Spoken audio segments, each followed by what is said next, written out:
शहर की तंग गलियों में चीकू का अपना ही एक नियम है। सुबह की पहली किरण के साथ वह बेकरी की खिड़की पर जाकर बैठती है। कांच के उस पार से आती ताजी ब्रेड की महक उसे अपनी ओर खींचती है, लेकिन वह अंदर नहीं जाती।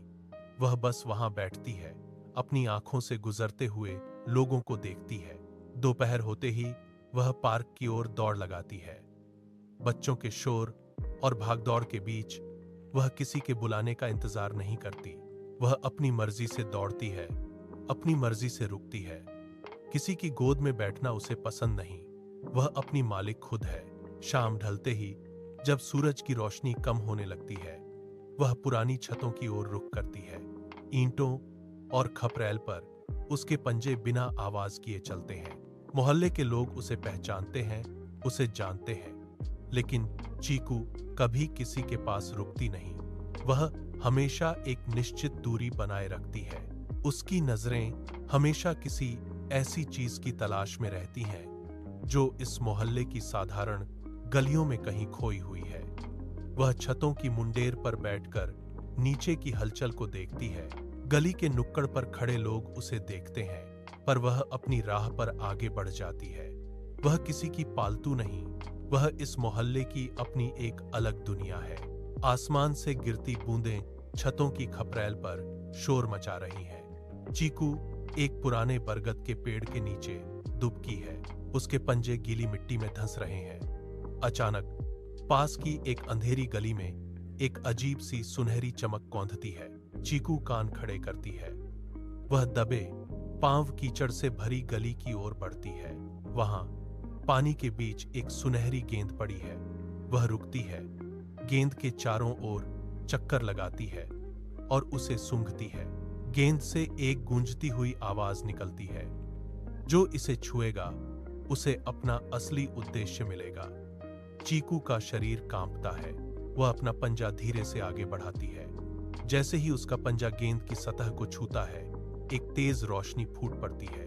रोशनी इतनी तीव्र है कि चीकू की आंखें बंद हो जाती हैं। हवा में एक खिंचाव महसूस होता है। जब वह फिर से आंखें खोलती है, तो वह अपने मोहल्ले की गली में नहीं है। उसके सामने नीले पेड़ों का एक जंगल है। हवा में संगीत की गूंज है। वह एक नई दुनिया के द्वार पर खड़ी है। नीले पत्तों वाले पेड़ों की शाखाएं हवा में बिना किसी हवा के हिल रही हैं।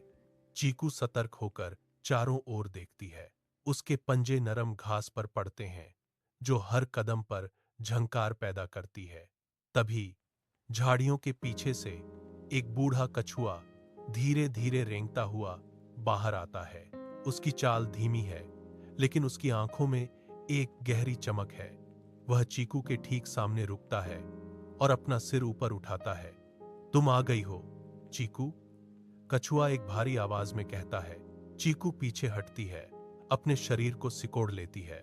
वह पूछती है, मैं तो बस एक बिल्ली हूं, मैं यहां क्या कर रही हूं? कछुआ एक कदम और आगे बढ़ता है। तुम साधारण नहीं हो, वह जवाब देता है। तुम्हारे भीतर एक शक्ति है जो अंधकार को मिटा सकती है। जहां भी तुम जाओगी, वहां का अंधेरा छंट जाएगा। एक चीकू अपनी आंखों को सिकोड़ती है। यह बात उसकी समझ से परे है। वह अभी कुछ और पूछने के लिए अपना मुंह खोलती ही है कि अचानक उसके चारों ओर की नीली दुनिया धुंधली होने लगती है। एक जोरदार झटके के साथ जमीन उसके पैरों के नीचे से खिसकती है। पलक झपकते ही वह वापस अपने मोहल्ले की उसी अंधेरी गली में खड़ी है। बारिश रुक चुकी है, लेकिन उसके पंजे अभी भी उस जादुई दुनिया की मिट्टी की नमी महसूस कर रहे हैं। चीकू अभी अपनी सुध ले ही रही थी कि मोहल्ले की शांति भंग हो गई। गलियों में चूहों की खड़खड़ाहट गूंजने लगी। पहले एक, फिर दर्जनों, और देखते ही देखते सैकड़ों चूहे घरों में घुसने लगे। रसोई के दरवाजों को कुतरने की आवाजें रात भर सुनाई देती हैं। लोग सुबह उठते हैं तो अनाज की बोरियां फटी हुई मिलती हैं।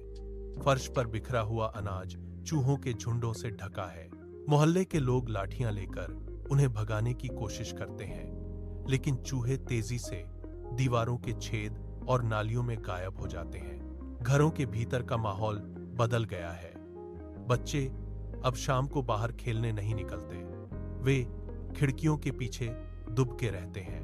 माता पिता ने पिंजरे लगाए, जहरीली दवाइयां छिड़की, लेकिन चूहों की संख्या कम होने के बजाय बढ़ती ही जा रही है। मोहल्ले की हर गली में अब एक अजीब सा सन्नाटा पसरा है, जिसे केवल चूहों के दौड़ने की आवाजें तोड़ती हैं। लोग अपने घरों के दरवाजे बंद कर रहे हैं। चीकू एक ऊंची दीवार पर बैठी यह सब देख रही है। उसके सामने मोहल्ले वाले बेबस खड़े हैं। उनकी आंखों में डर और हार साफ दिखाई दे रही है। चीकू एक टूटी हुई ईंट की दीवार पर स्थिर बैठी है। उसके कान चूहों की हर हरकत की दिशा भांप रहे हैं। नीचे गली में एक बुजुर्ग अपनी खाली अनाज की बोरी को हताशा में पटकता है। चीकू की नजरें उस पर टिकती हैं। वह देखती है कि कैसे लोग पिंजरों के साथ दौड़ रहे हैं, लेकिन चूहे उनकी हर चाल को पहले ही समझ लेते हैं। चीकू अपनी आंखों को सिकोड़ती है। वह जानती है कि हिंसा से यह समस्या हल नहीं होगी। वह अपने पंजों को दीवार की सतह पर गड़ाती है और अपना सिर झुकाकर कुछ सोचती है। उसके दिमाग में एक विचार कौंधता है। वह मोहल्ले की गलियों के नक्शे को अपने मन में दोहराती है। वह जानती है कि चूहे आवाज और गंध के प्रति कितने संवेदनशील हैं। वह तय करती है कि वह उन्हें मारेगी नहीं, बल्कि उन्हें मोहल्ले की सीमाओं से बाहर खदेड़ देगी। वह दीवार से नीचे कूदती है। चीकू का शरीर अब तनाव मुक्त है। उसकी मांसपेशियां तैयार हैं। वह उस अंधेरी गली की ओर देखती है जहां चूहों का झुंड जमा है। आधी रात का सन्नाटा है। चीकू एक संकरी गली के मुहाने पर रुकती है। वह अपने गले से एक तीखी गूंजती हुई आवाज निकालती है, जो पत्थर की दीवारों से टकराकर प्रतिध्वनित होती है।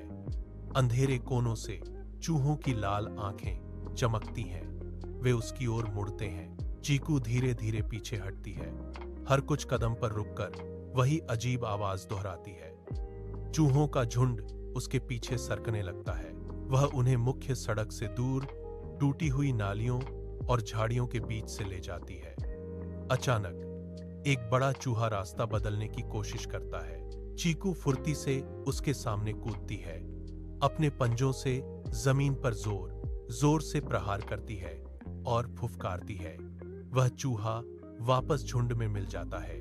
वे अब पुराने गोदाम की ओर बढ़ रहे हैं। रास्ते में कंकड़ और टूटे कांच के टुकड़े हैं। चीकू का पैर एक नुकीले पत्थर से टकराता है, लेकिन वह रुकती नहीं। वह लड़खड़ाती है, खुद को संभालती है और फिर से आगे बढ़ती है। चूहों की खड़खड़ाहट अब एक लहर की तरह उसके पीछे चल रही है।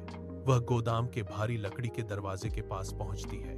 वह दरवाजे के नीचे के छेद से अंदर कूदती है और फिर से आवाज निकालती है। चूहों का झुंड अनाज की गंध और उसकी आवाज के लालच में एक के बाद एक उस गोदाम के भीतर समाने लगता है। गोदाम के भीतर चूहों की हलचल अब शांत हो रही है। चीकू अपने पंजों से गोदाम के भारी लकड़ी के कुंडे को धक्का देती है। लकड़ी की घिसी हुई कुंडी धीरे धीरे अपनी जगह पर गिरती है और दरवाजा पूरी तरह बंद हो जाता है। चीकू अब वापस मोहल्ले की गलियों की ओर दौड़ती है। सुबह की पहली किरणें छतों पर पड़ती हैं। मोहल्ले के लोग घरों से बाहर निकलते हैं। वे अनाज के बिखरे हुए दानों को देखते हैं, लेकिन इस बार कोई चूहा नहीं है। गलियां अब पूरी तरह शांत हैं। एक दुकानदार अपनी दुकान का शटर उठाता है और उसे फर्श पर एक भी चूहा नहीं दिखता। लोग एक दूसरे को देख रहे हैं। उनकी आंखों में हैरानी है। तभी चीकू पार्क के बीचों बीच आकर बैठ जाती है। मोहल्ले का मुखिया भीड़ को चीरते हुए आगे आता है। वह चीकू के पास झुकता है और उसे ध्यान से देखता है। चीकू अपनी पूंछ को जमीन पर थपथपाती है। मुखिया अपना हाथ हवा में उठाता है और चिल्लाकर कहता है, यह बिल्ली हमारी रक्षक है। बच्चे दौड़कर चीकू के चारों ओर घेरा बना लेते हैं। वे उसे हीरो कहकर पुकारते हैं। कोई उसे दूध का कटोरा लाकर देता है, तो कोई उसे सहलाने के लिए हाथ बढ़ाता है। चीकू अपनी जगह से नहीं हिलती। वह बस अपनी आंखों से पूरे मोहल्ले का मुआयना करती है। वह देखती है कि लोग अब डर से मुक्त हैं। उसने जो चाहा था वह हासिल कर लिया है। सूरज ढल रहा है। मोहल्ले में अब शांति है। चीकू एक पुरानी ईंट की दीवार के ऊपर जाकर बैठती है। वह अपने पंजों को समेटती है और अपनी आंखों को आधा बंद कर लेती है। तभी दीवार के दूसरी तरफ से एक धीमी खड़खड़ाहट सुनाई देती है। वहां उसी पुरानी दीवार के किनारे वह बूढ़ा कछुआ धीरे धीरे रेंगता हुआ ऊपर आता है। उसकी चाल धीमी है, लेकिन उसकी नजरें स्थिर हैं। चीकू उसे पहचान लेती है। वह अपनी पूंछ को धीरे धीरे हवा में हिलाती है। कछुआ रुकता है और अपनी गर्दन बाहर निकालकर चीकू की ओर देखता है। चीकू को वह जादुई दुनिया याद आती है, नीले पेड़ और हवा में गूंजता संगीत। वह अब समझ जाती है कि वह जादुई अनुभव कोई सपना नहीं था। वह महसूस करती है कि उसके अंदर का अंधकार मिटाने वाला प्रकाश अब और भी तेज हो गया है। कछुआ एक बार अपना सिर हिलाता है। चीकू अपनी आंखों में एक नई चमक के साथ उसे देखती है। उसे अब यह स्पष्ट है कि उसका उद्देश्य केवल भोजन तलाशना नहीं था। वह दीवार से नीचे कूदती है और मोहल्ले की मुख्य सड़क की ओर गर्व से कदम बढ़ाती है। वह एक रक्षक है। अगले कुछ महीनों में मोहल्ले का हर कोना चीकू की मौजूदगी का गवाह बना। जब किसी की चाबियां नाली में गिरती तो चीकू वहां पहुंचकर अपने पंजों से उन्हें बाहर निकाल लाती। जब कोई बच्चा पार्क में रोता हुआ मिलता तो वह उसके पास जाकर बैठ जाती और अपनी पूंछ से उसे सहलाती। लोग अब उसे केवल एक जानवर नहीं मानते थे। वह हर सुबह बेकरी की खिड़की पर बैठती, लेकिन अब दुकानदार उसे सबसे पहले ताजी ब्रेड का टुकड़ा देता। शाम को जब वह पुरानी छतों पर टहलती तो लोग अपनी बालकनियों से उसे देखकर मुस्कुराते। वह मोहल्ले की हर समस्या का समाधान बन गई थी। किसी के घर में पानी का नल खुला रह जाता तो वह म्याऊं म्याऊं करके मालिक का ध्यान खींचती। वह अब उस मोहल्ले की धड़कन थी जिसके बिना दिन अधूरा सा लगता था। एक दिन एक छोटा बच्चा चीकू के पास आया और उसने उसके सिर पर हाथ रखा। चीकू ने अपनी आंखें बंद कीं और शांति से बैठ गई। उस क्षण में यह स्पष्ट था कि चीकू ने अपनी जादुई शक्ति को केवल एक बार नहीं, बल्कि हर दिन अपने छोटे छोटे कार्यों से साबित किया था। उसने दिखा दिया था कि किसी की मदद करने के लिए विशाल आकार की जरूरत नहीं होती, बल्कि एक मजबूत और नेक इरादे की आवश्यकता होती है। चीकू ने अपनी गर्दन उठाई और दूर क्षितिज की ओर देखा। सूरज की रोशनी उसकी आंखों में चमक रही थी। वह जानती थी कि उसकी यात्रा अभी जारी रहेगी। मोहल्ले की गलियां अब सुरक्षित थीं, लोग खुश थे और चीकू का उद्देश्य अब पूरी तरह से स्पष्ट था। इरादे ही असली शक्ति है और चीकू ने इसे जीकर दिखाया था।